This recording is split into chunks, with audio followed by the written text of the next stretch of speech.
প্রত্যেক মানুষ সাফল্যের শিখরে পৌঁছতে চান। প্রত্যেকেই তার জন্য চেষ্টা করেন। প্রত্যেকেই এটা চান যে নিজের নিজের ক্ষেত্রে আমি সর্বোচ্চ শিখরে পৌঁছব। এবার সবসময় আমাদের প্রতিভা পূর্ণরূপে আমাদের সহায়ক হতে পারে না। কখনো কখনো আমরা সেই কাজ একা করতে পারি না। কখনো কখনো আমাদের সাহায্যের প্রয়োজন পড়ে। আর ঠিক এমন সময় বেশিরভাগ মানুষ ভুল করে ফেলেন। আর ভুল হলো এটাই যে কিছু ব্যক্তি এতটাই তাড়াতাড়ি সাফল্যের শিখরে পৌঁছতে চান যে কারোর হাত ধরে পরবর্তী সিঁড়িতে ওঠার বদলে তিনি কারোর পা ধরে ওপরে যাওয়াটাই শ্রেয় বলে মনে করেন। এবার সাফল্য দুজনেই লাভ করেন, কিন্তু কাহিনীর এখানে সূত্রপাত ঘটে। যে ব্যক্তি কারোর হাত ধরে ওপরে পৌঁছন সে অন্যের জন্য নিজের হাতটা বাড়িয়ে দেন, তাকে সাহায্য করেন, তাকে প্রেরণা প্রদান করেন। নতুন সম্পর্ক তৈরি হয়, বন্ধুত্বের বৃদ্ধি ঘটে এবং এই শ্রেষ্ঠ সম্পর্কগুলির সাথে উনি শ্রেষ্ঠ জীবন যাপন করেন। অন্যদিকে সেই ব্যক্তি যে কারোর পা ধরে সাফল্য অর্জন করেছিলেন সেই ব্যক্তি শুধু একজন দাস হয়ে থেকে যান। শুধু তাকে দেওয়া সমস্ত আদেশ পালন করেন তিনি। তার নিজের কোনো ব্যক্তিত্ব গড়ে ওঠে না। সেই জন্য আপনি যখনই সাফল্যের পথে অগ্রসর হচ্ছেন তখন পথ নির্বাচন সঠিকভাবে করুন, কারণ সাফল্যের ঊর্ধ্বেও একটি অন্য জীবন আছে। আসুন আমার সাথে ভালোবেসে বলুন রাধা রাধা। সকলের মন আনন্দে ভরিয়ে তোলে কোকিলের মধুর স্বর। কিন্তু এই মধুর স্বর আমরা বর্ষাকালে শুনতে পাই না কেন? তার কারণ কিন্তু এটা নয় যে বর্ষাকালে কোকিল অসুস্থ থাকে, তা নয়। কোকিল সিদ্ধান্ত নেয় নীরব থাকার। কিন্তু এই সিদ্ধান্ত কেন নেয়? তার কারণ হলো ব্যাঙ। বর্ষার ঋতুতে অনেক ছোট ছোট স্থানে জল জমে, আর সেই কারণে অনেক ব্যাঙের জন্ম হয়। এবার ওই ব্যাঙগুলোর ধ্বনি এতটাই প্রবল হয় যে তাদের মাঝে এই কোকিল যতই মধুর সুরে ডাকুক না কেন তার স্বর আমাদের কানে পৌঁছবে না। সেই জন্য ও সিদ্ধান্ত নেয় চুপ থাকার। আর এটাই হলো আমাদের জীবনের শিক্ষণীয় বিষয়। আপনি যদি এমন কোথাও থাকেন যেখানে আপনার আশেপাশে মূর্খ মানুষ আছেন, তাহলে সেখানে চুপ করে থাকাই হলো সবথেকে শ্রেষ্ঠ সিদ্ধান্ত। কারণ ওই মূর্খদের চিৎকারের সামনে কেউ আপনার জ্ঞানের কথা বুঝতেই পারবে না। সেই জন্য সেখানে চুপ করে থাকুন।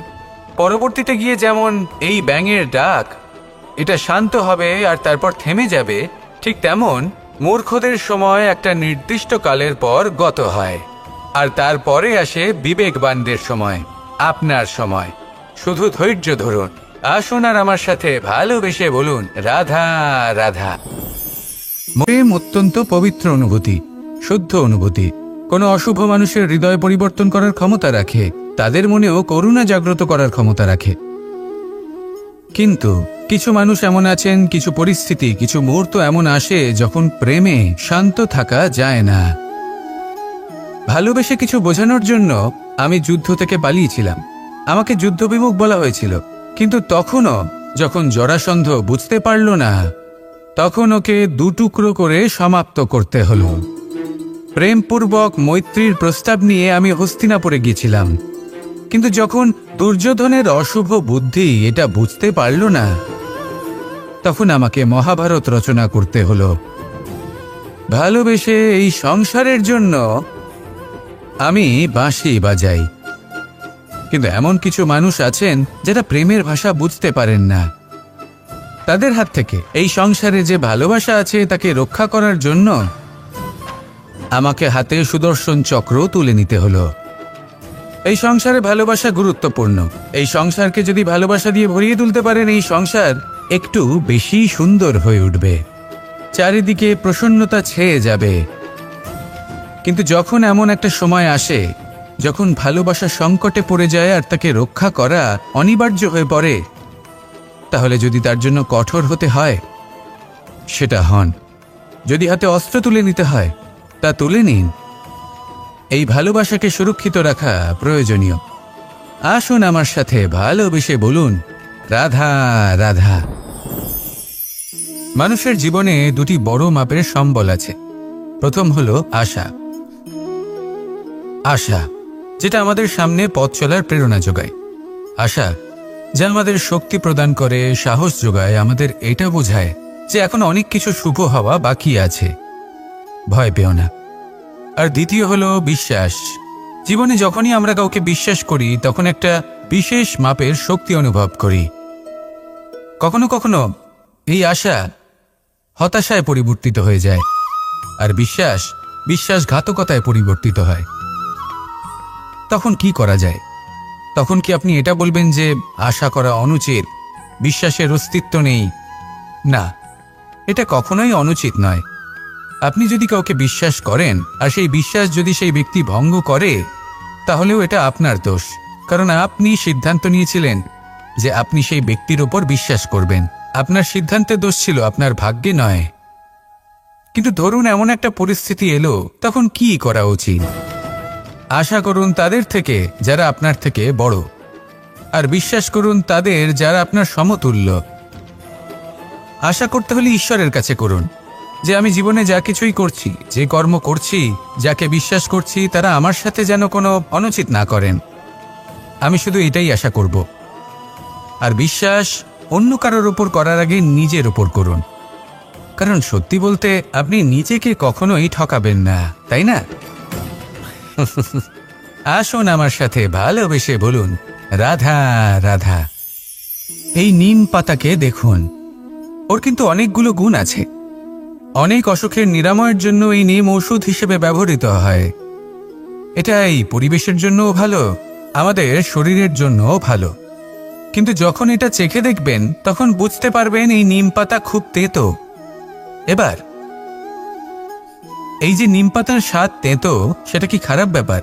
তেতো স্বাদ হওয়া কি খারাপ ব্যাপার? দেখুন, নিম পাতার স্বাদ তেতো, তাতে ওর কোনো দোষ নেই।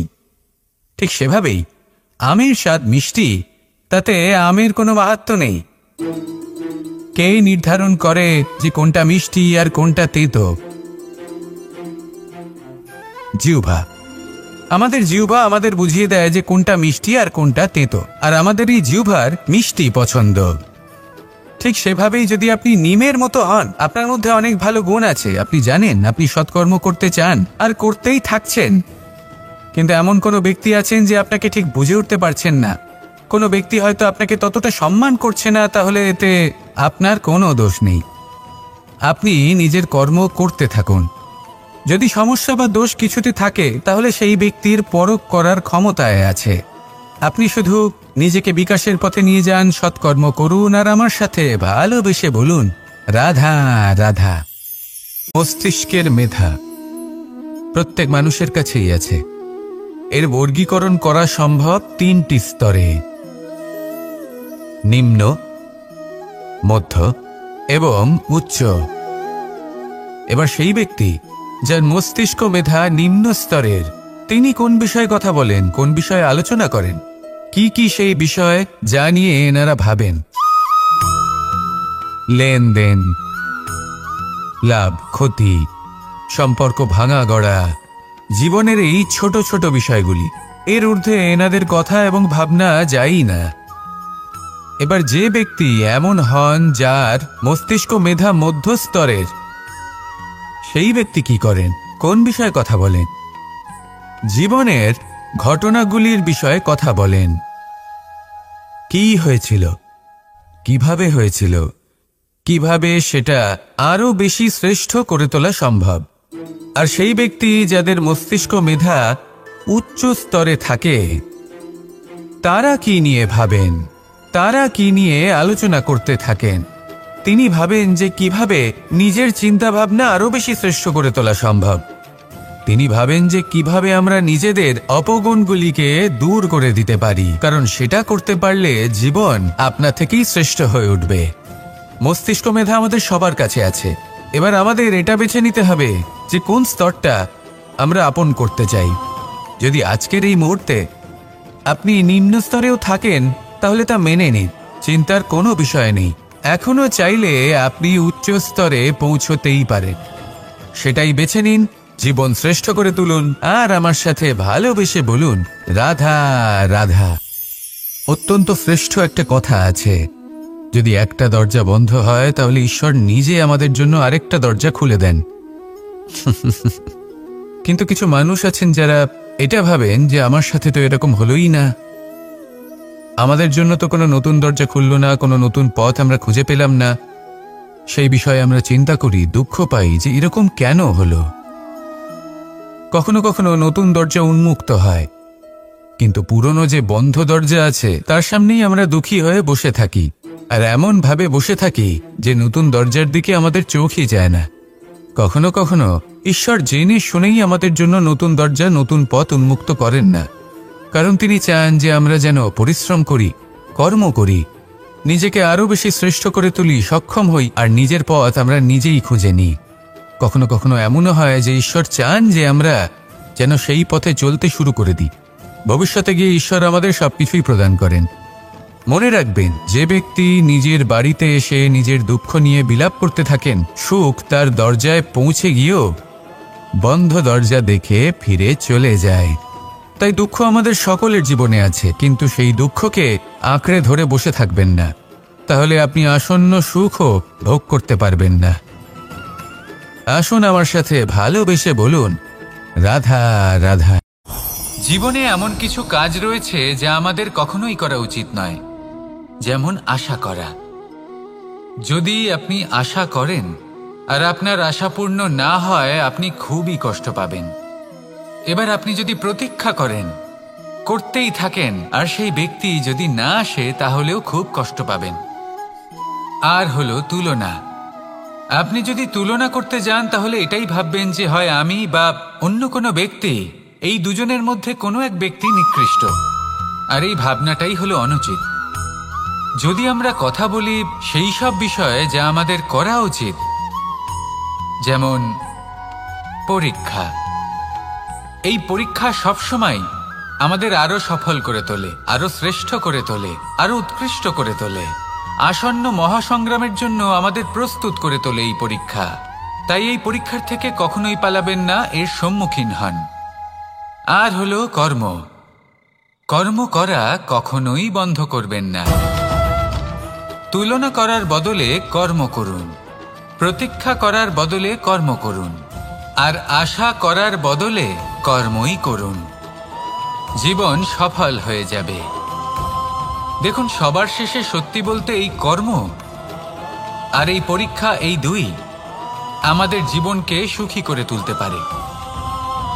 আসুন আর আমার সাথে ভালোবেসে বলুন, রাধা রাধা। মানুষ তার জীবনে শিক্ষা এবং প্রেম, এই দুই লাভ করে তার মাতা, পিতা এবং গুরুর কাছ থেকে। কিন্তু মানুষ সবথেকে বেশি ভালোবাসে নিজের মাতাকে, কারণ মাতা খুব নির্মল চিত্তে ভালোবাসে, শান্ত মনে আমাদের অন্তরে শক্তির সঞ্চার করে থাকেন, আমাদের উৎসাহ দেন, বলশালী করে তোলেন। ব্যাপারটা কিন্তু এমন নয় যে আমরা নিজেদের বাবা বা গুরুকে ভালোবাসি না, তাদেরকেও আমরা অত্যন্ত ভালোবাসি, শুধু ওনাদের কঠোর ব্যবহার দেখলে আমরা একটু ভয় পেয়ে যাই। এবার ওনাদের এই কঠোর ব্যবহার আমাদের ভালো না লাগলেও অত্যন্ত আবশ্যক, কারণ মাতার থেকে আমরা যে শক্তি লাভ করি তা যেন নিয়ন্ত্রণ হারিয়ে বিধ্বংসী না হয়ে ওঠে, আমরা যেন কোনো কুপথে না চলে যাই, আমরা কখনো যেন দোষ না করে ফেলি। শুধু সেই জন্য পিতা এবং গুরু একটু কঠোর হয়ে ওঠেন, এবং ওনাদের এই কঠোর আচরণ ভবিষ্যতে গিয়ে আমরা অবশ্যই বুঝতে পারি। জীবনে কিছু বছর আমরা এগিয়ে যাই আর তারপর আমরা বুঝতে পারি যে বাবা এবং গুরু আমাদের যথেষ্ট ভালোবাসতেন, কিন্তু ওনাদের ভালোবাসার বহিঃপ্রকাশ আলাদা।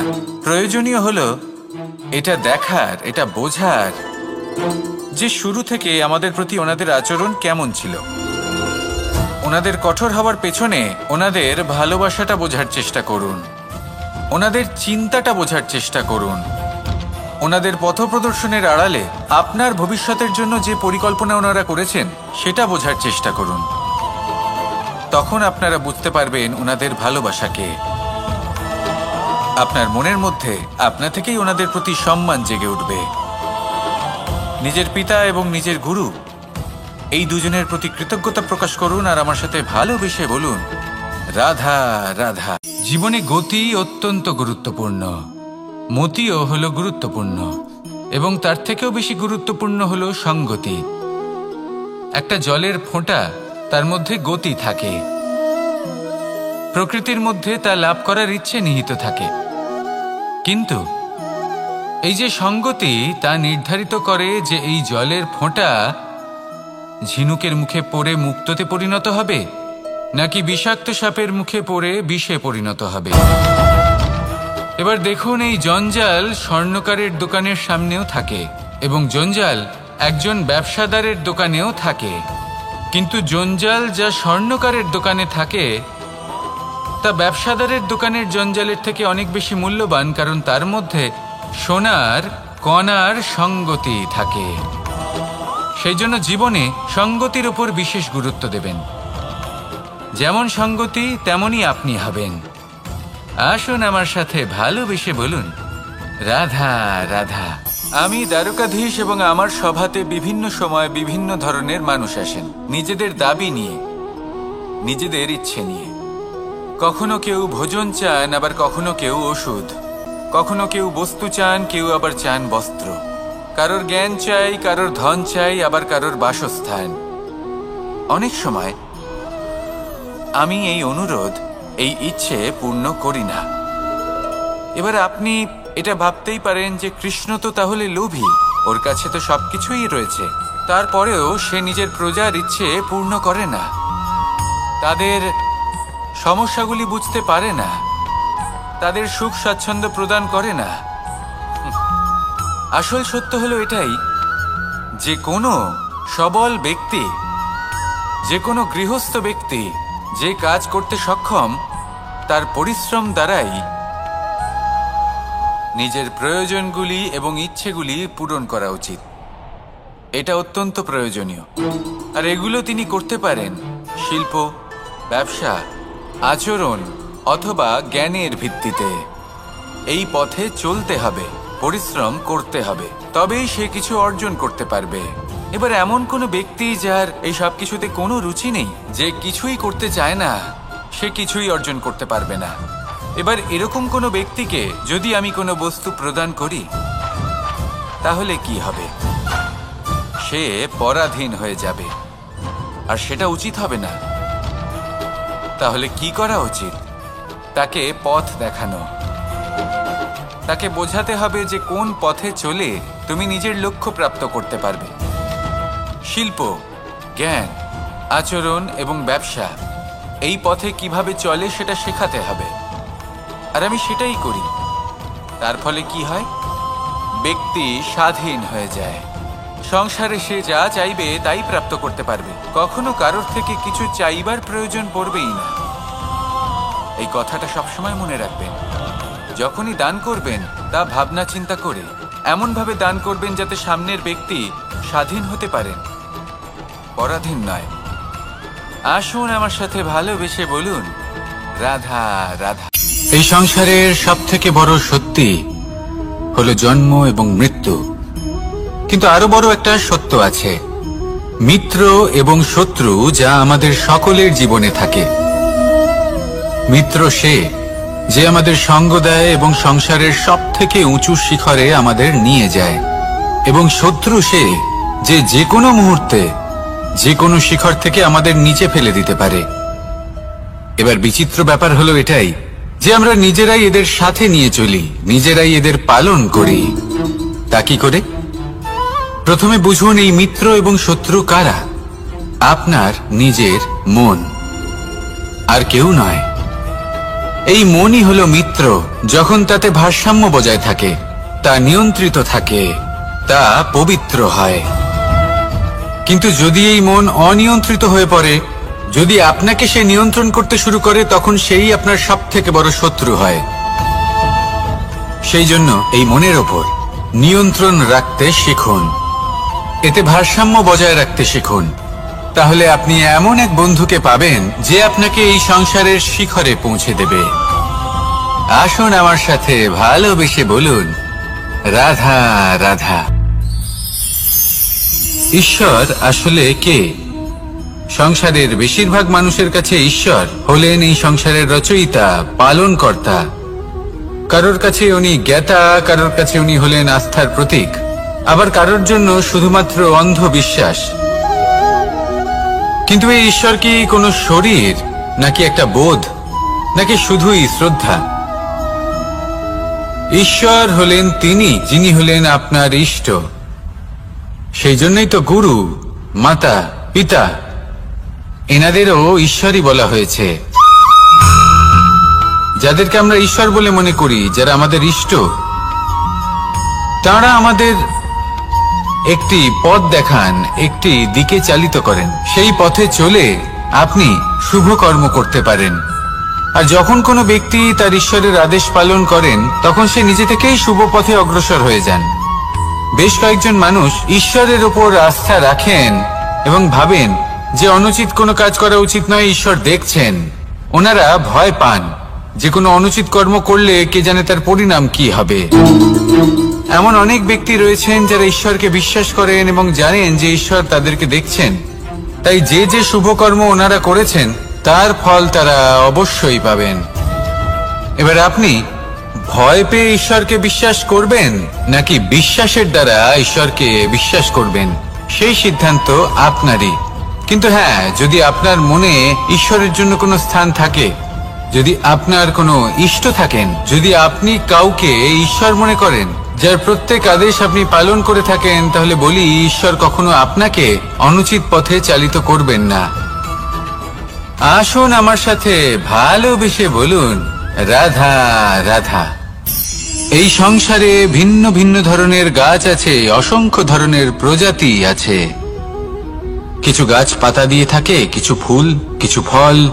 কেউ ছায়া প্রদান করে, কেউ শীতলতা প্রদান করে, কেউ নিজেকে খুব কষ্ট দিয়ে এই সংসারের বিকাশে সহায়ক হয়ে ওঠে। কিন্তু এই সবার মধ্যে একটা বিষয় কিন্তু সমান। এরা প্রত্যেকেই পাতা ছাড়া, ফুল ছাড়া, ফল ছাড়া জীবিত থাকতেই পারে, কিন্তু কোনো বৃক্ষই শিকড় ছাড়া বেঁচে থাকতেই পারে না। এটাই হলো রাধার। ঠিক সেইভাবেই আমাদের জীবনে শক্তি হোক, ধন হোক বা সাফল্য হোক, আমাদের বা আমাদের পরিবারের প্রসন্নতাই হোক, এই সব কিছুর আধার হলো, সবকিছুর মূল হলো পরিশ্রম।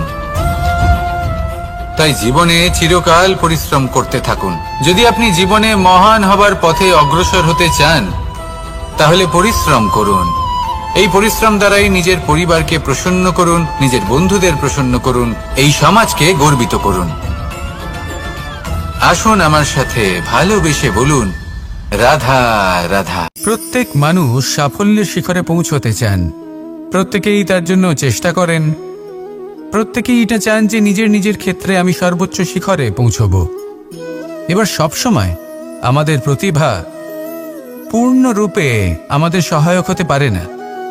কখনো কখনো আমরা সেই কাজ একা করতে পারি না, কখনো কখনো আমাদের সাহায্যের প্রয়োজন পড়ে। আর ঠিক এমন সময় বেশিরভাগ মানুষ ভুল করে ফেলেন। আর ভুল হলো এটাই যে কিছু ব্যক্তি এতটাই তাড়াতাড়ি সাফল্যের শিখরে পৌঁছতে চান যে কারোর হাত ধরে পরবর্তী সিঁড়িতে ওঠার বদলে তিনি কারোর পা ধরে ওপরে যাওয়াটাই শ্রেয় বলে মনে করেন। এবার সাফল্য দুজনেই লাভ করেন, কিন্তু কাহিনীর এখানে সূত্রপাত ঘটে। যে ব্যক্তি কারোর হাত ধরে ওপরে পৌঁছন, সে অন্যের জন্য নিজের হাতটা বাড়িয়ে দেন, তাকে সাহায্য করেন, তাকে প্রেরণা প্রদান করেন। নতুন সম্পর্ক তৈরি হয়, বন্ধুত্বের বৃদ্ধি ঘটে এবং এই শ্রেষ্ঠ সম্পর্কগুলির সাথে উনি শ্রেষ্ঠ জীবন যাপন করেন। অন্যদিকে সেই ব্যক্তি যে কারোর পা ধরে সাফল্য অর্জন করেছিলেন, সেই ব্যক্তি শুধু একজন দাস হয়ে থেকে যান। শুধু তাকে দেওয়া সমস্ত আদেশ পালন করেন তিনি, তার নিজের কোনো ব্যক্তিত্ব গড়ে ওঠে না। সেই জন্য আপনি যখনই সাফল্যের পথে অগ্রসর হচ্ছেন, তখন পথ নির্বাচন সঠিকভাবে করুন, কারণ সাফল্যের ঊর্ধ্বেও একটি অন্য জীবন আছে। আসুন আমার সাথে ভালোবেসে বলুন, রাধা রাধা। সকলের মন আনন্দে ভরিয়ে তোলে কোকিলের মধুর স্বর। কিন্তু এই মধুর স্বর আমরা বর্ষাকালে শুনতে পাই না কেন? তার কারণ কিন্তু এটা নয় যে বর্ষাকালে কোকিল অসুস্থ থাকে, তা নয়। কোকিল সিদ্ধান্ত নেয় নীরব থাকার। কিন্তু এই সিদ্ধান্ত কেন নেয়? তার কারণ হলো ব্যাঙ। বর্ষার ঋতুতে অনেক ছোট ছোট স্থানে জল জমে, আর সেই কারণে অনেক ব্যাঙের জন্ম হয়। এবার ওই ব্যাঙগুলোর ধ্বনি এতটাই প্রবল হয় যে তাদের মাঝে এই কোকিল যতই মধুর সুরে ডাকুক না কেন তার স্বর আমাদের কানে পৌঁছবে না। সেই জন্য ও সিদ্ধান্ত নেয় চুপ থাকার। আর এটাই হলো আমাদের জীবনের শিক্ষণীয় বিষয়। আপনি যদি এমন কোথাও থাকেন যেখানে আপনার আশেপাশে মূর্খ মানুষ আছেন, তাহলে সেখানে চুপ করে থাকাই হলো সবথেকে শ্রেষ্ঠ সিদ্ধান্ত। কারণ ওই মূর্খদের চিৎকারের সামনে কেউ আপনার জ্ঞানের কথা বুঝতেই পারবে না। সেই জন্য সেখানে চুপ করে থাকুন। পরবর্তীতে গিয়ে যেমন এই ব্যাঙের ডাক এটা শান্ত হবে আর তারপর থেমে যাবে, ঠিক তেমন মূর্খদের সময় একটা নির্দিষ্ট কালের পর গত হয়, আর তারপরে আসে বিবেকবানদের সময়, আপনার সময়। শুধু ধৈর্য ধরুন। আসুন আর আমার সাথে ভালোবেসে বলুন রাধা রাধা। প্রেম অত্যন্ত পবিত্র অনুভূতি, শুদ্ধ অনুভূতি। কোনো অশুভ মানুষের হৃদয় পরিবর্তন করার ক্ষমতা রাখে, তাদের মনেও করুণা জাগ্রত করার ক্ষমতা রাখে। কিন্তু কিছু মানুষ এমন আছেন, কিছু পরিস্থিতি, কিছু মুহূর্ত এমন আসে যখন প্রেমে শান্ত থাকা যায় না। ভালোবেসে কিছু বোঝানোর জন্য আমি যুদ্ধ থেকে পালিয়েছিলাম। আমাকে যুদ্ধবিমুখ বলা হয়েছিল, কিন্তু তখনও যখন জরাসন্ধ বুঝতে পারল না, তখন ওকে দুটুকরো করে সমাপ্ত করতে হলো। প্রেমপূর্বক মৈত্রীর প্রস্তাব নিয়ে আমি হস্তিনাপুরে গিয়েছিলাম, কিন্তু যখন দুর্যোধনের অশুভ বুদ্ধি এটা বুঝতে পারল না, তখন আমাকে মহাভারত রচনা করতে হলো। ভালোবেসে এই সংসারের জন্য আমি বাঁশি বাজাই। কিন্তু এমন কিছু মানুষ আছেন যারা প্রেমের ভাষা বুঝতে পারেন না। তাদের হাত থেকে এই সংসারে যে ভালোবাসা আছে তাকে রক্ষা করার জন্য আমাকে হাতে সুদর্শন চক্র তুলে নিতে হলো। এই সংসারে ভালোবাসা গুরুত্বপূর্ণ। এই সংসারকে যদি ভালোবাসা দিয়ে ভরিয়ে তুলতে পারেন, এই সংসার একটু বেশি সুন্দর হয়ে উঠবে, চারিদিকে প্রসন্নতা ছেয়ে যাবে। কিন্তু যখন এমন একটা সময় আসে যখন ভালোবাসা সংকটে পড়ে যায় আর তাকে রক্ষা করা অনিবার্য হয়ে পড়ে, তাহলে যদি তার জন্য কঠোর হতে হয় সেটা হন। যদি হাতে অস্ত্র তুলে নিতে হয় তা তুলে নিন। এই ভালোবাসাকে সুরক্ষিত রাখা প্রয়োজনীয়। আসুন আমার সাথে ভালোবেসে বলুন রাধা রাধা। মানুষের জীবনে দুটি বড় মাপের সম্বল আছে। প্রথম হলো আশা। আশা যেটা আমাদের সামনে পথ চলার প্রেরণা যোগায়। আশা যা আমাদের শক্তি প্রদান করে, সাহস যোগায়, আমাদের এটা বোঝায় যে এখন অনেক কিছু শুভ হওয়া বাকি আছে, ভয় পেও না। আর দ্বিতীয় হলো বিশ্বাস। জীবনে যখনই আমরা কাউকে বিশ্বাস করি তখন একটা বিশেষ মাপের শক্তি অনুভব করি। কখনো কখনো এই আশা হতাশায় পরিবর্তিত হয়ে যায়, আর বিশ্বাসঘাতকতায় পরিবর্তিত হয়। তখন কি করা যায়? তখন কি আপনি এটা বলবেন যে আশা করা অনুচিত, বিশ্বাসের অস্তিত্ব নেই? না, এটা কখনোই অনুচিত নয়। আপনি যদি কাউকে বিশ্বাস করেন আর সেই বিশ্বাস যদি সেই ব্যক্তি ভঙ্গ করে, তাহলেও এটা আপনার দোষ, কারণ আপনি সিদ্ধান্ত নিয়েছিলেন যে আপনি সেই ব্যক্তির ওপর বিশ্বাস করবেন। আপনার সিদ্ধান্তের দোষ ছিল, আপনার ভাগ্যে নয়। কিন্তু ধরুন এমন একটা পরিস্থিতি এলো, তখন কি করা উচিত? আশা করুন তাদের থেকে যারা আপনার থেকে বড়, আর বিশ্বাস করুন তাদের যারা আপনার সমতুল্য।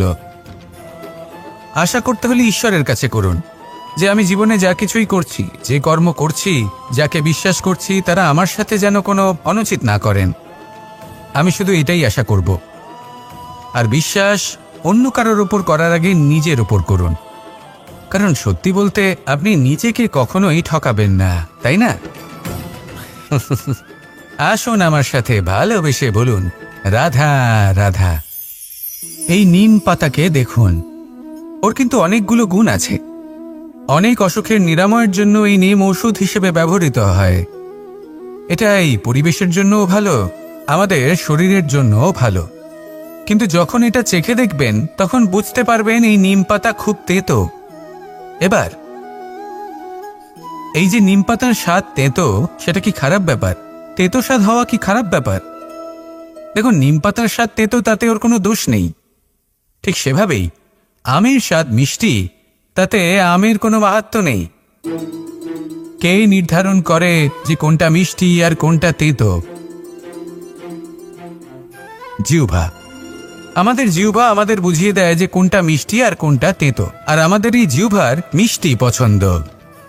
ঠিক সেভাবেই যদি আপনি নিমের মতো হন, আপনার মধ্যে অনেক ভালো গুণ আছে, আপনি জানেন, আপনি সৎকর্ম করতে চান আর করতেই থাকছেন, কিন্তু এমন কোনো ব্যক্তি আছেন যে আপনাকে ঠিক বুঝে উঠতে পারছেন না, কোনো ব্যক্তি হয়তো আপনাকে ততটা সম্মান করছে না, তাহলে এতে আপনার কোনো দোষ নেই। আপনি নিজের কর্ম করতে থাকুন। যদি সমস্যা বা দোষ কিছুতে থাকে, তাহলে সেই ব্যক্তির পরখ করার ক্ষমতায় আছে। আপনি শুধু নিজেকে বিকাশের পথে নিয়ে যান, সৎকর্ম করুন আর আমার সাথে ভালোবেসে বলুন, রাধা রাধা। মস্তিষ্কের মেধা প্রত্যেক মানুষের কাছেই আছে। এর বর্গীকরণ করা সম্ভব 3টি স্তরে: নিম্ন, মধ্য এবং উচ্চ। এবার সেই ব্যক্তি যার মস্তিষ্ক মেধা নিম্ন স্তরের, তিনি কোন বিষয়ে কথা বলেন, কোন বিষয়ে আলোচনা করেন, কি কি সেই বিষয় যা নিয়ে এনারা ভাবেন? লেনদেন, লাভ ক্ষতি, সম্পর্ক ভাঙা গড়া, জীবনের এই ছোট ছোট বিষয়গুলি। এর ঊর্ধ্বে এনাদের কথা এবং ভাবনা যায়ই না। এবার যে ব্যক্তি এমন হন যার মস্তিষ্ক মেধা মধ্যস্তরের, সেই ব্যক্তি কি করেন, কোন বিষয়ে কথা বলেন? জীবনের ঘটনাগুলির বিষয়ে কথা বলেন। কি হয়েছিল, কিভাবে হয়েছিল, কিভাবে সেটা আরো বেশি শ্রেষ্ঠ করে তোলা সম্ভব। আর সেই ব্যক্তি যাদের মস্তিষ্ক মেধা উচ্চ স্তরে থাকে, তারা কি নিয়ে ভাবেন, তারা কি নিয়ে আলোচনা করতে থাকেন? তিনি ভাবেন যে কিভাবে নিজের চিন্তাভাবনা আরো বেশি শ্রেষ্ঠ করে তোলা সম্ভব। তিনি ভাবেন যে কিভাবে আমরা নিজেদের অপগুণগুলিকে দূর করে দিতে পারি, কারণ সেটা করতে পারলে জীবন আপনা থেকেই শ্রেষ্ঠ হয়ে উঠবে। মস্তিষ্ক মেধা আমাদের সবার কাছে আছে। এবার আমাদের এটা বেছে নিতে হবে যে কোন স্তরটা আমরা আপন করতে চাই। যদি আজকের এই মুহূর্তে আপনি নিম্ন স্তরেও থাকেন, তাহলে তা মেনে নিন, চিন্তার কোনো বিষয় নেই। এখনো চাইলে আপনি উচ্চ স্তরে পৌঁছতেই পারেন। সেটাই বেছে নিন, জীবন শ্রেষ্ঠ করে তুলুন আর আমার সাথে ভালোবেসে বলুন, রাধা রাধা। অত্যন্ত শ্রেষ্ঠ একটা কথা আছে, যদি একটা দরজা বন্ধ হয়, তাহলে ঈশ্বর নিজে আমাদের জন্য আরেকটা দরজা খুলে দেন। কিন্তু কিছু মানুষ আছেন যারা এটা ভাবেন যে আমার সাথে তো এরকম হলোই না, আমাদের জন্য তো কোনো নতুন দরজা খুলল না, কোনো নতুন পথ আমরা খুঁজে পেলাম না। সেই বিষয়ে আমরা চিন্তা করি, দুঃখ পাই যে এরকম কেন হলো। কখনো কখনো নতুন দরজা উন্মুক্ত হয়, কিন্তু পুরনো যে বন্ধ দরজা আছে তার সামনেই আমরা দুঃখী হয়ে বসে থাকি, আর এমন ভাবে বসে থাকি যে নতুন দরজার দিকে আমাদের চোখই যায় না। কখনো কখনো ঈশ্বর জেনে শুনেই আমাদের জন্য নতুন দরজা, নতুন পথ উন্মুক্ত করেন না, কারণ তিনি চান যে আমরা যেন পরিশ্রম করি, কর্ম করি, নিজেকে আরো বেশি শ্রেষ্ঠ করে তুলি, সক্ষম হই, আর নিজের পথ আমরা নিজেই খুঁজে নিই। কখনো কখনো এমনও হয় যে ঈশ্বর চান যে আমরা যেন সেই পথে চলতে শুরু করে দিই। ভবিষ্যতে গিয়ে ঈশ্বর আমাদের সবকিছুই প্রদান করেন। মনে রাখবেন, যে ব্যক্তি নিজের বাড়িতে এসে নিজের দুঃখ নিয়ে বিলাপ করতে থাকেন, সুখ তার দরজায় পৌঁছে গিয়েও বন্ধ দরজা দেখে ফিরে চলে যায়। তাই দুঃখ আমাদের সকলের জীবনে আছে, কিন্তু সেই দুঃখকে আঁকড়ে ধরে বসে থাকবেন না, তাহলে আপনি আসন্ন সুখও ভোগ করতে পারবেন না। আসুন আমার সাথে ভালোবেসে বলুন, রাধা রাধা। জীবনে এমন কিছু কাজ রয়েছে যা আমাদের কখনোই করা উচিত নয়, যেমন আশা করা। যদি আপনি আশা করেন আর আপনার আশা পূর্ণ না হয়, আপনি খুবই কষ্ট পাবেন। এবার আপনি যদি প্রতীক্ষা করেন, করতেই থাকেন, আর সেই ব্যক্তি যদি না আসে, তাহলেও খুব কষ্ট পাবেন। আর হলো তুলনা। আপনি যদি তুলনা করতে যান, তাহলে এটাই ভাববেন যে হয় আমি বা অন্য কোনো ব্যক্তি, এই দুজনের মধ্যে কোনো এক ব্যক্তি নিকৃষ্ট। আর এই ভাবনাটাই হলো অনুচিত।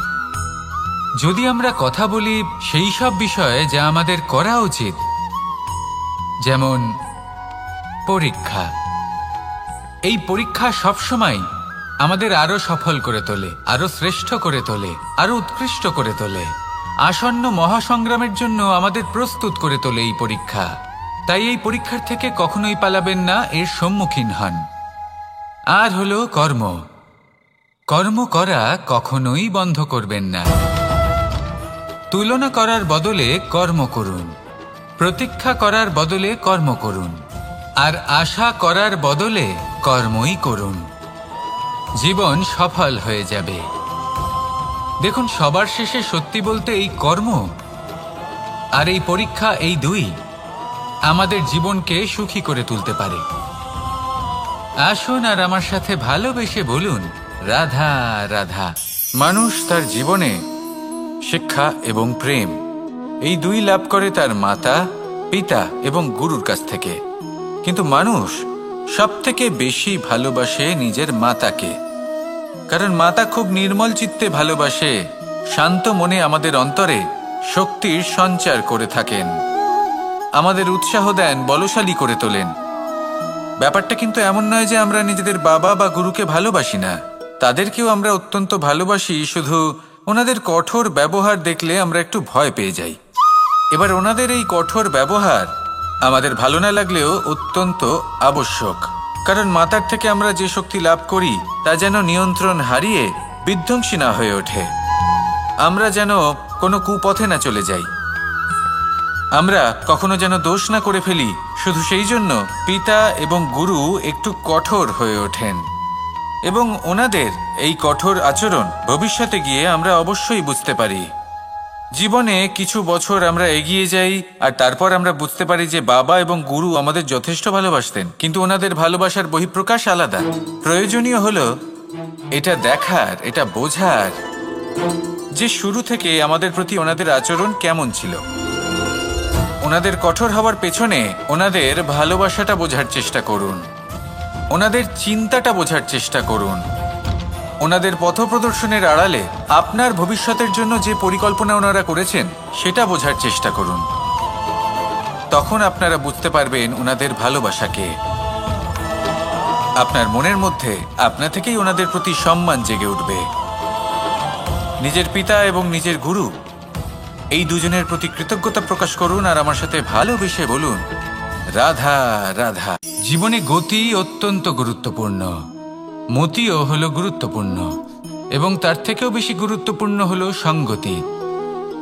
একটা জলের ফোঁটা, তার মধ্যে গতি থাকে, প্রকৃতির মধ্যে তা লাভ করার ইচ্ছে নিহিত থাকে, কিন্তু এই যে সঙ্গতি তা নির্ধারিত করে যে এই জলের ফোঁটা ঝিনুকের মুখে পড়ে মুক্ততে পরিণত হবে নাকি বিষাক্ত সাপের মুখে পড়ে বিষে পরিণত হবে। এবার দেখুন, এই জঞ্জাল স্বর্ণকারের দোকানের সামনেও থাকে এবং জঞ্জাল একজন ব্যবসাদারের দোকানেও থাকে, কিন্তু জঞ্জাল যা স্বর্ণকারের দোকানে থাকে তা ব্যবসাদারের দোকানের জঞ্জালের থেকে অনেক বেশি মূল্যবান, কারণ তার মধ্যে সোনার কণার সঙ্গতি থাকে। সেই জন্য জীবনে সঙ্গতির উপর বিশেষ গুরুত্ব দেবেন। যেমন সঙ্গতি তেমনই আপনি হবেন। আসুন আমার সাথে ভালোবেসে বলুন, রাধা রাধা। আমি দ্বারকাধীশ এবং আমার সভাতে বিভিন্ন সময় বিভিন্ন ধরনের মানুষ আসেন, নিজেদের দাবি নিয়ে, নিজেদের ইচ্ছে নিয়ে। কখনো কেউ ভোজন চান, আবার কখনো কেউ ওষুধ, কখনো কেউ বস্তু চান, কেউ আবার চান বস্ত্র, কারোর জ্ঞান চাই, কারোর ধন চাই, আবার কারোর বাসস্থান।